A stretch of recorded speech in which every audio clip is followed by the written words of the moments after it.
Hey y'all, welcome back to my channel. Today I'm going to be doing some knee-length crochet butterfly locks.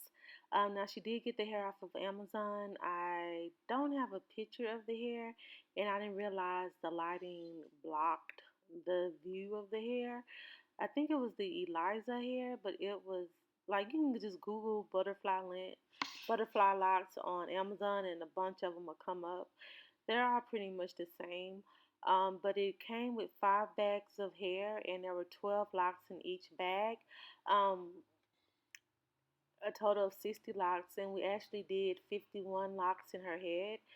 Um, they were super, super long, and she did state they were kind of heavy, but she loved them so much that she did not care. She does have a lot of hair, as you can see, and color on her hair. But the locks she purchased were black. But the good thing with those kind of locks where you crochet in, you won't see any of your hair color at all. All of your hair is protected.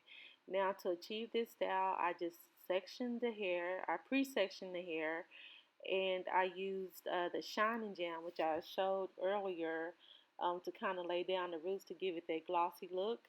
Now you want to do your parts kind of big because the hair is bulky and thick, and it's heavy.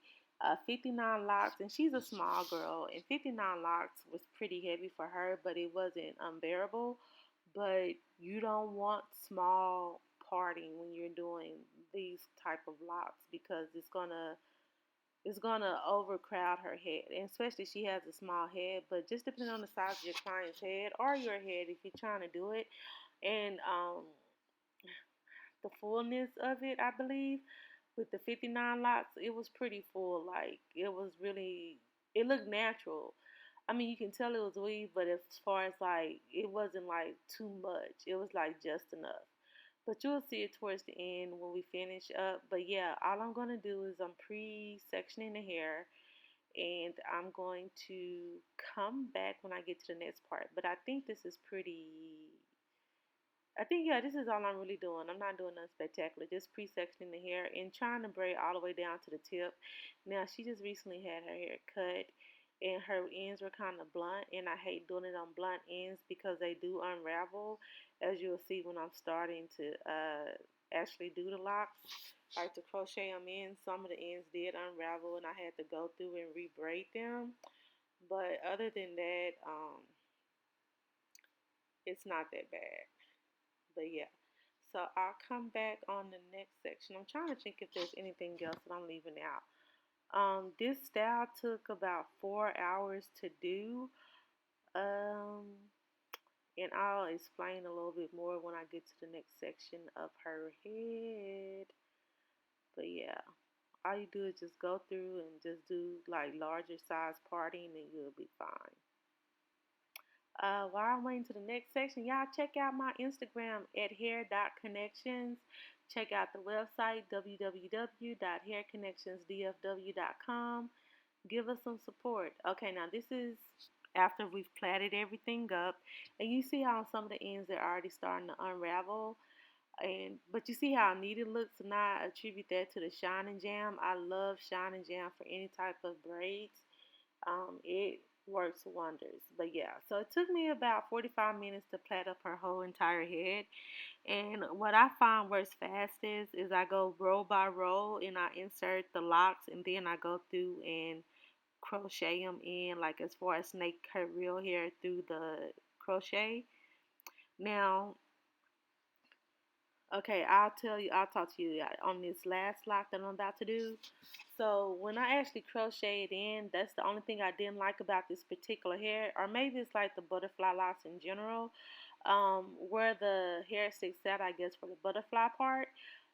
It gets hard to crochet through that area, especially if the client's hair is kind of long, only because it's really like they make it really fuzzy right there, and it's not like a clean grip where I can just grip the hair through it.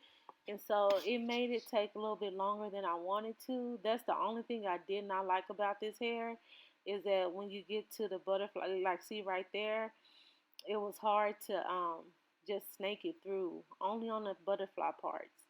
But Other than that, the hair was okay. It's not my favorite crochet hair, and that's what I mainly do, crochet braids. But it served its purpose. The client was happy. It came out cute at the end, so I didn't have any complaints about that. But as far as difficulty, like if you are new to crocheting or if you're gonna try to do it on your own self, just be prepared that where the butterflies are or like the little pieces are, it's a struggle to get the needle and your hair through that part. I mean, it can be done. It looks easy as I'm doing it, but it gets snagged a lot, and that's what I did not like about this hair. So let's see. Other than that, the video is pretty self-explanatory. Um, I didn't do anything else special. Oh, and then again, depending on how thick your client's hair is, her hair is pretty thick. So the size of the parts and braids that I did for these type of locks, I wouldn't do them any bigger than that because if you do, it's going to be hard trying to conceal the locks in the crochet because they'll bleed through. I don't know how else to say it, but yeah.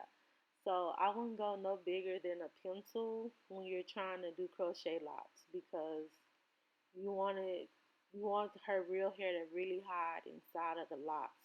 And if you do the braiding too big or if they have super thick hair and you don't make it small enough for the hair, then it can cause that and it won't look right. So, but again, just depending on the type of client, their hair and their head size, that's how you kind of determine.